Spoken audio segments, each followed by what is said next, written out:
وقاية الكوجينة.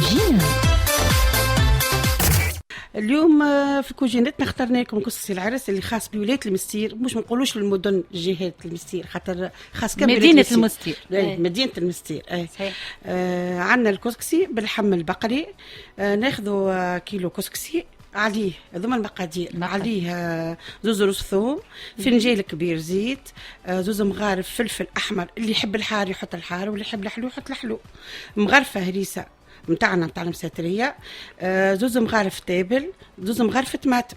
هريسه ولا هروس؟ ايش معناها الهروس؟ علاش قلت لك انا هريسه؟ على خاطر احنا الكسي هذا بالذات نعملوا له هريسه وحدنا، اللي هو فلفل شيح وملح برك، ما فيش شفاح، باش يعطي النكهه نتاع الثوم والتابل نتاعنا. انت توا مامي نعيمه يلزمك تعطينا السر باش يجينا الكسكسي كيما ناكلوه في دار الفرح، راهو نجربوه في ديارنا ما يجيش نفس الجو. لا هذاك علاش السر هو يجي يتمثل في الهريسه هذه اللي قلت لكم عليها، اللي يكون فلفل شيح مرحي مع الملح برك، واثنين اللي يتمثل اللي تحبوه كيما دار العرس، كون الكونتيتي نتاع اللحم هذيك هي اللي تخليه معناها فاوح، تخليه فاوح برشا الكونتيتي البرشا. تبارك الله في العرس يحطوا برشا. اثنين ندخلوا على طريقه الاستعمال. ناخذوك اللحم نغسلوه مليح، نفوحوه بالباي، نحطوا له تابلو وثوم وفلفل الهروس، نخليوه قبل بساعه يرقد في الفاحه نتاعو، ومن بعد نحطوا الطنجره، نحطوا ربيع ماء في الطنجره، 4 لتر ماء تغلي، غليت هاك الماء هذاك نصبوا فيه الفحم نتاعنا باللحم، ونخليوه يتقلل لمده 3 دراج 4 دراج هكاكا، ومن بعد نضيفوا له على الكيلو كسكسي نضيف. ورد بالكم راهي الاساس نتاع الكسكسي هذا كوننا ما نحطوش الزيت من الاول، الزيت نخليه المرحله معناها حتى صحيا، معناها الزيت ما يتقلش يقعد بقيمته الغذائيه كامله، وما نحطوش من الاول راهو الزيت في الماء نحطوا الفاح الكل الا الزيت لا، وبعدها نرميوه فك الماء اللي يغلي، ونضيفوا عليه إيتا ونص ماء نمرقوه قد ونحطوا توفيره الكسكسي لا، اذا كان كسكسينا مفور نعملوا توفيره برك مش مشكل. نحطوه يغلي بالكدا ويفور لمده ساعه التوفيره الاولى. والبلانه نتاع الكسكسي البلانه الكسكسي شويه ماء، اذا كانوا مفور شويه ملح ولا لا خاطر احنا اذا كانوا مفور راهو سيء ملح وريحه. اذا كانوا مش مفور نحطوا شويه ملح في الماء ونكسكسوه بالكدا ونحطوه يفور لمده ساعه. نهبطوا التوفيره الاولى، نبلوه بشويه ماء بارد، وبعد نحطوا له شويه فلفل احمر وشويه زيت، فك التوفيره هذيك بس بسهوله نغربلوه وقتها ولا في الاخر؟ بس بسهوله وقتها نغربلوه بعد التوفيره الاولى. نغربلوه نسقطوه الكل على فرد كعبه ونفركوه، ومن بعد نرجعوه على الكسكيس. نفور الثانيه في الثانيه نخليوه اللحم نتاعنا يطيب، مش يتعرق، يطيب لين يتهدى، ونمسوا كسكسينا هكا بيدينا نطبطبوا عليه بشويه بظرافه.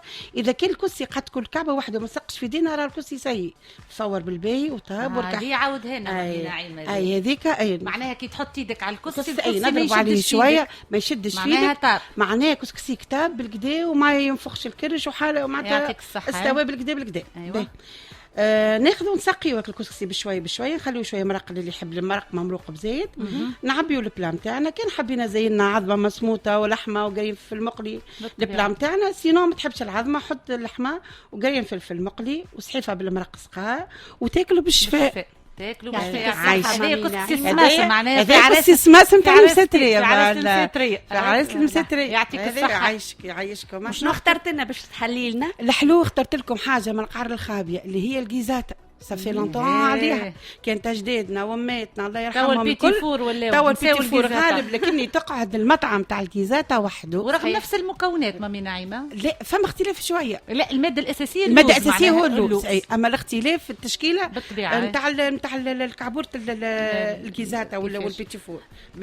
ناخذ عرطل، ما عطيتش كونتيتي كبيره باش كل حد يقدر يجرب في دار في الفور نتاعو زيد، مش لازم كوشه ولا حتى شيء. ناخذ عرطل لوز، ناخذ طل لوز مرحي، ناخذ عليه 250 غرام سكر محور، ابيض نتاع ذم، مغرفه الماء ورد هذيك الاسيس نتاعها، راهي المغرفه الماء ورد هذيك هي اللي باش البنه باش تخرج الكيسات المقادير. انا قلت لك طل لوز مرحي، 250 غرام سكر محور، ابيض نتاع عظمه. قديش ابيض العظم؟ ابيض وحده بركه اي وحده لرطلو ومغرفه اللوز يندرى يبدا مفسوخ ولا لا؟ فما اللي مفسوخ ومرحي، فما اللي يحبوا ما بقشور وكل حاجه. ايوه حتى البقشور يبدا به، اما اللون يختلف كيف اللون. الناحيه الجماليه تختلف تختلف به. وناخذوا مغرفه مورد، وناخذوا 200 غرام لوز يقعدوا بقشورهم هكاكا، نحمروهم شوي ونفصلوا الكعبه في زوز. هذوكم للزينه فوق الكعبه. طريقه الاستعمال: ناخذوا هاك رطل الروز وهاك المكونات هذوك كل بعضهم نخلطوه مليح مليح مليح، وبعد نشكلوهم بشكل كويرات. وناخذوا بالنسبه سامحني مدام نعيمه، اللوز كي يترحى مدبوك برشا شويه. ماذا بينا في الجيزات في رحيان اللوز هاني جايتك في الحدير في الجيزات ماذا بينا نخليهم حبه بطريف، ما ندبكوش كداب مليح، خاطر هي بتبدا محليها الكعبه تتقرمش تبدا محبه، معناها مش مرحي على الاخر، مش مرحي على الاخر. بعد ناخذوا رطي الفارينه للورقه كي ورقه البقلاوه، ناخذوا رطي الفارينه عليه كعب عظم كامله، قرصه ملح وشويه ماء دافي، ونعجنوا العجينه باللطف بالكدا ونخليوها ترتاح.